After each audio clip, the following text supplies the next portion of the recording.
In the earliest chapters of human history, before kingdoms, before temples, before even written records, there lived a man whose name was often overshadowed by others more dramatic or tragic. Yet his story, though brief, holds a mystery that has fascinated generations for thousands of years. His name was Enoch, and unlike any other, he did not die. To understand the significance of Enoch, we must begin with the world he was born into, a world still echoing the sorrow of Eden, marked by exile and the consequences of disobedience. Adam and Eve had been cast out of the garden. Their sons, Cain and Abel, brought with them a continuation of that fractured story. And when Cain, in a moment of jealousy and rage, killed his brother, the earth itself was said to have cried out with the blood of the innocent. But God did not destroy Cain. Instead, he marked him, exiled him further, and sent him eastward to the land of Nod. It was there, in that wilderness, that Cain began to build a life. And from his lineage came Enoch, not the Enoch from Seth's line who walked with God and was taken, but another Enoch, a child of the line of rebellion, born in the shadow of a curse. And yet, despite his origins, this Enoch would become the first to be associated with the concept of cities. According to Genesis 4:17, Cain built a city and named it after his son, Enoch. This was a profound act. In a world of nomadic wanderers, cities meant permanence. It meant civilization, structure, walls, and culture. The act of naming the city after his son was also symbolic, a desire to plant legacy, to give meaning beyond exile. This first Enoch is shrouded in silence after that verse. The Bible says no more about him. The generations after him are listed, but his deeds are not recorded. And yet his name survives, passed down, echoed, and eventually reappearing in a far more mysterious form. Fast forward several generations, and from the line of Seth, Adam and Eve's third son, another Enoch is born. This is the Enoch most people refer to when they speak of the man who walked with God. Genesis 5:21-24 offers only a few lines about him, but those lines have ignited centuries of speculation and wonder. Enoch walked with God, and he was no more because God took him. That simple phrase stands out like a beacon in the middle of a long genealogy where every other descendant is recorded with the same rhythm. He lived, he fathered children, and he died. But Enoch breaks that pattern. He does not die, he is taken. What does it mean to be taken? Was it death in disguise, or something greater, something divine? The scriptures do not elaborate. They leave the door open. And in that silence, stories grew. Later Jewish writings, especially during the Second Temple period, began to fill in the blanks. The Book of Enoch, also known as Fern Enoch, is a collection of writings attributed to him. Though not included in the canonical Bible for most traditions, it was widely read and respected in ancient times, especially among early Jewish and Christian communities. In these texts, Enoch becomes more than just a man. He becomes a visionary, a prophet, a scribe of heaven. He is shown to receive knowledge directly from the angels, to be taken up into the heavenly realms, and to record visions of judgment, redemption, and the fate of the universe. The Book of Enoch tells of the Watchers, a group of angels who descended to earth and took human wives, creating a race of giants known as the Nephilim. These beings corrupted mankind and bringing violence and forbidden knowledge. Enoch, as the chosen one, was shown these events in dreams and visions. He interceded for both man and angel. He walked the heavens. He was, in essence, humanity's first true mystic. In these accounts, Enoch's journey is not just spiritual, it is cosmic. He traverses the layers of the heavens, is shown the foundations of the universe, the movement of stars, the cycles of time. He becomes a bridge between heaven and earth, between the divine and the fallen. It is not hard to see why such a figure captured the imagination of so many. At a time when questions about life, death, angels, and judgment were at the forefront of spiritual life, Enoch represented something rare, a human being who was deemed worthy of divine trust, a man so righteous that he did not see death. Yet the Book of Enoch disappeared from many traditions. By the time the Bible was canonized, his writings were excluded from the official list. Some say it was because the texts were too mystical, too strange, too radical. Others suggest it was due to political and theological shifts in early church leadership. Still, in places like Ethiopia, the book remained. The Ethiopian Orthodox Church preserved it, and to this day it holds a place of honor there. The story of Enoch challenges us. In a world focused on action, war, and conquest, Enoch stands as a man of quiet faith and inner depth. He does not lead armies, build temples, or deliver laws. He walks, he observes, he listens, and God responds not with words, but with a gesture that echoes through eternity. He takes him. What kind of man must Enoch have been to walk so closely with God that heaven claimed him? His legacy is not one of grand miracles or thunderous prophecy. It is one of intimacy, of alignment, of humility and depth. Perhaps this is why his story still resonates. In a noisy world, Enoch reminds us of the sacred in silence, of the divine found not in shouting from the mountaintop, but in walking steadily, purposefully, with God.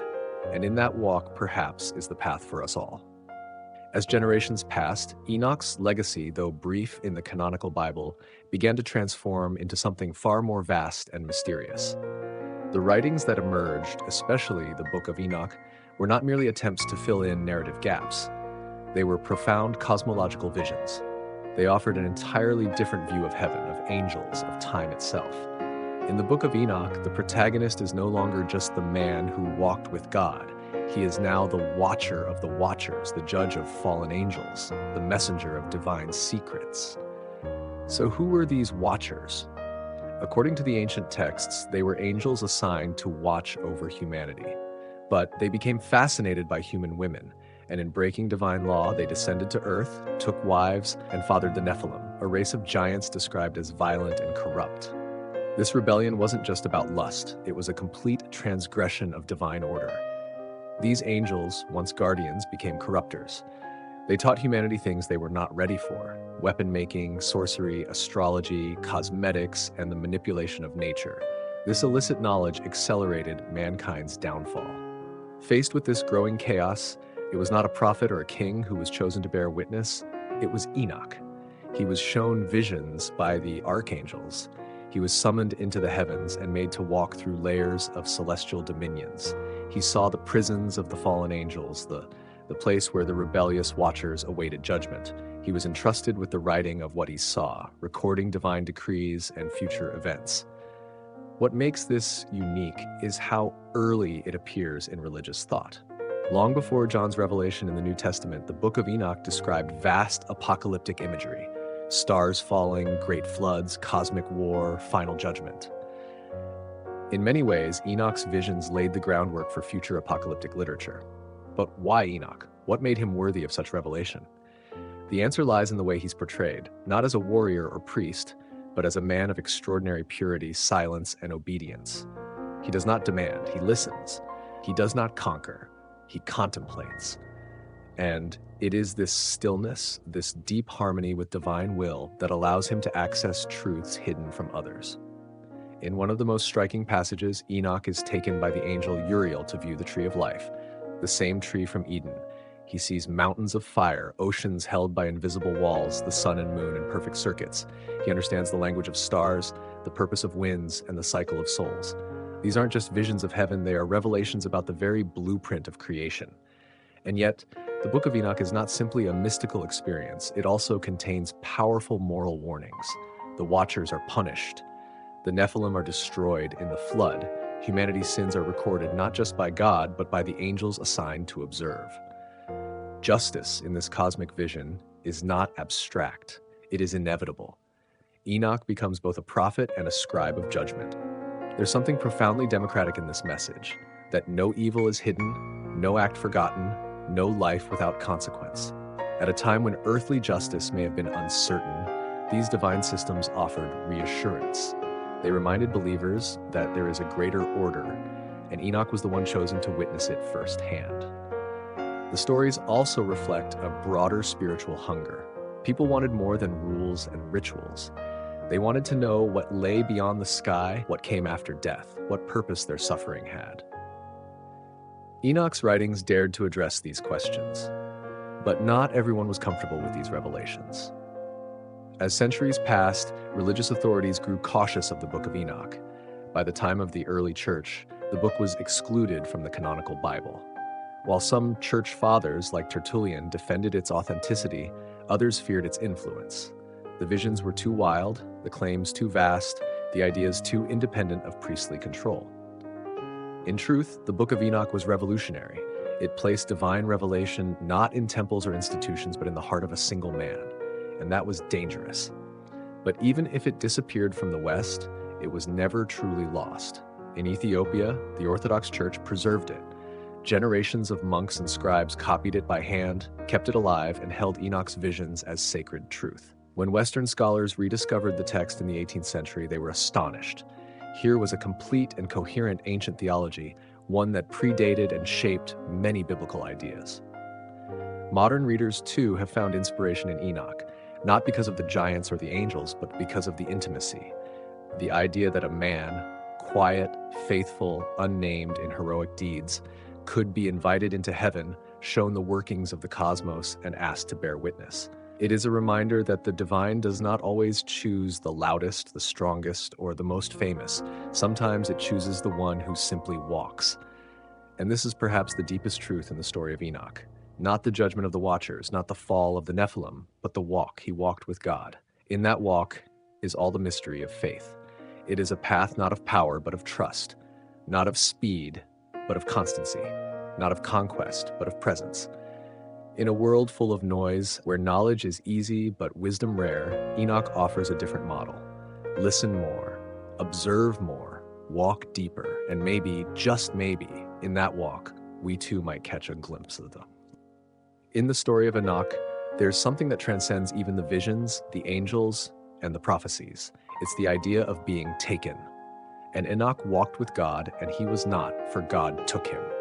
This line is unique in the Bible. No one else is described in quite this way. Others lived, ruled, preached, suffered, even performed miracles. But Enoch, he simply walked and was taken. But what does it mean to be taken, and by whom? To where? Why? Many theologians and mystics believe that Enoch was the first human to be assumed into heaven without experiencing death, a privilege shared only with the prophet Elijah. In this way, he became a prototype, a symbol of the righteous soul lifted up, not because of conquest, but because of intimacy with God. To walk with God is not merely about obedience, it is about relationship. Imagine a life where every breath, every step, every moment is aligned with divine rhythm. A life where you're not merely surviving, but attuned, mind, body, and soul, with something eternal. That was Enoch's life. But why would God choose to take someone like that? Perhaps the answer lies not just in Enoch's righteousness, but in God's longing.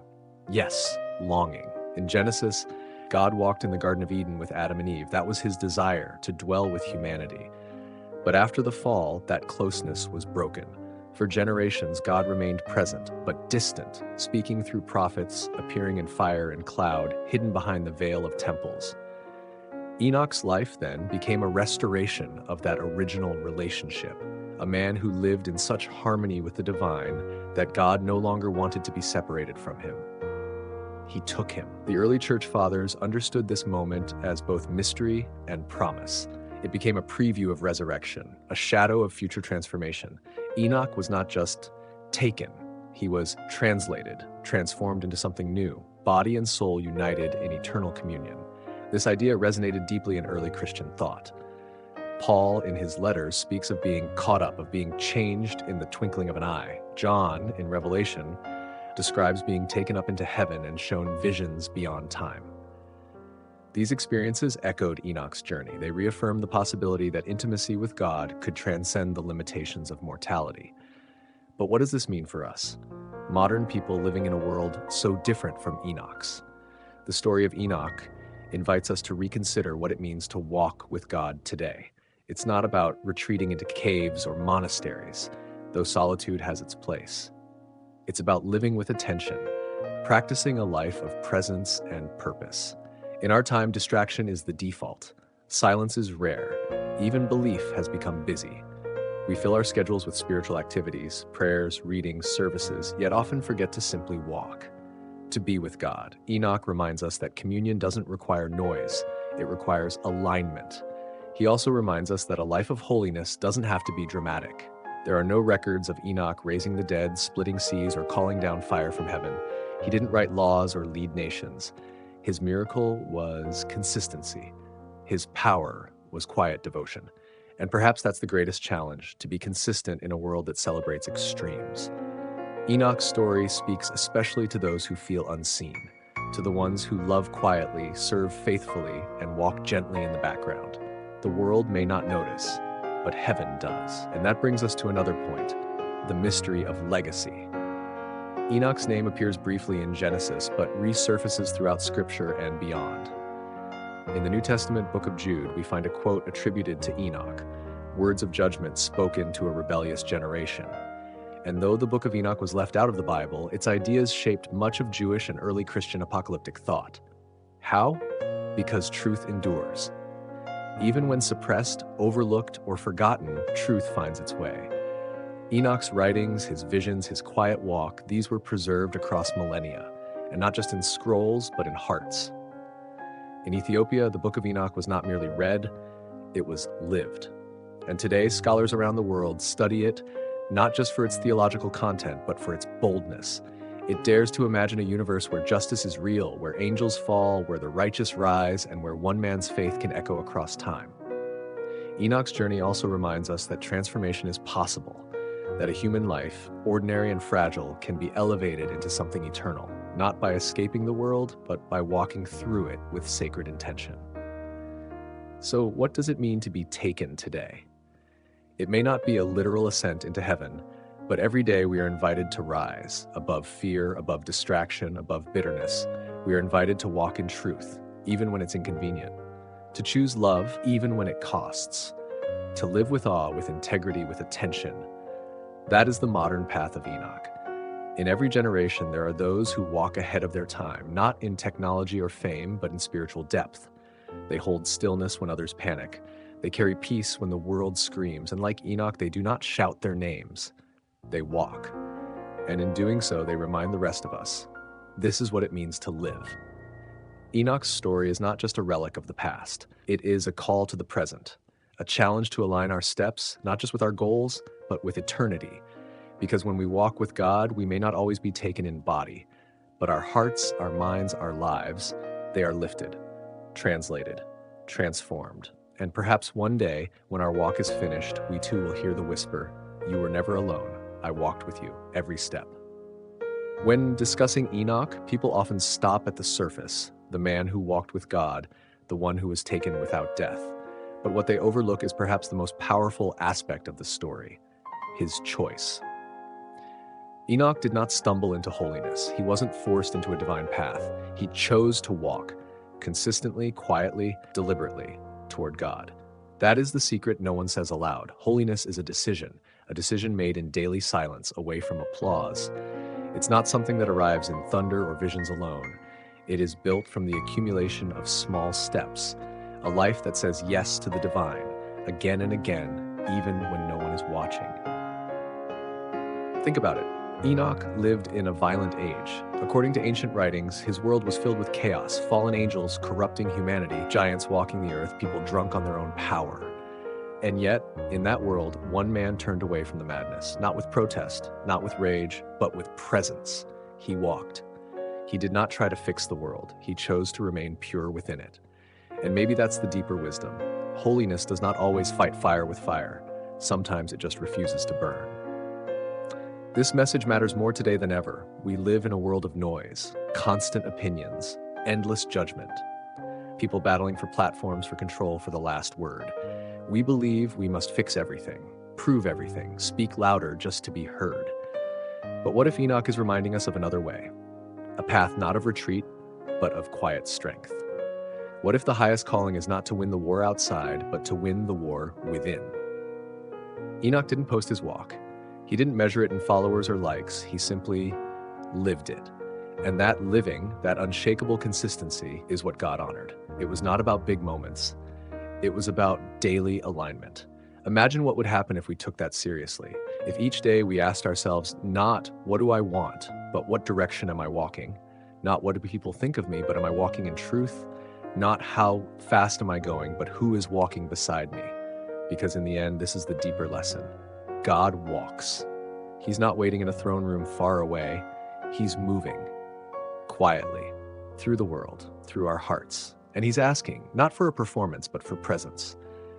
Will you walk with me? That's the question Enoch answered, not once, but every day of his life. And perhaps that's why he was taken. Because in a world filled with distraction, Enoch was one of the few who was fully present. What does that mean for us? It means we don't have to wait for a perfect moment to begin. We begin where we are, with the feet we have, with the soul we carry. We walk with God by saying yes to truth, to kindness, to humility. We walk by forgiving, by listening, by keeping our hearts soft when the world goes hard. We walk by getting up when we've fallen, by admitting we don't know everything, by surrendering the illusion of control. To walk with God is not to float above pain. It is to carry the sacred within it. And sometimes that walk is lonely. Sometimes no one understands your choices. Sometimes people mock your simplicity. Sometimes you yourself will doubt the path. But keep walking, because you're not alone. You're not forgotten. Heaven does not measure greatness by noise, but by nearness. Enoch's story is proof that God sees the one who walks quietly, and more than that, he walks beside them. There's one last thing to consider. Enoch's walk wasn't just for him. According to many traditions, his writings were passed down, preserved, whispered through generations. His visions warned of judgment, but also pointed to hope. His words prepared people for floods, not just of water, but of change. His story told the world, righteousness matters. It echoes even now. And maybe your walk will too. Maybe one small choice you make today to forgive, to love, to trust again will ripple through someone else's life. Maybe your silent faith will outlast the loudest sermons. Maybe one day when your journey is done, someone will remember they walked with God. Not because you were famous, but because you were faithful. And that is enough. Enoch's name appears only a few times in Scripture, but his walk has never stopped. It continues in every soul who chooses presence over power, who listens when the world shouts, who trusts even when the road is unclear. So as you leave this story behind, remember, you need a whole map. You don't need to see the whole map, all the answers. You just need to take the next step. Walk, and do not be afraid, for he who walked with Enoch still walks today, and he is looking not for heroes, not for legends, but for companions on the way.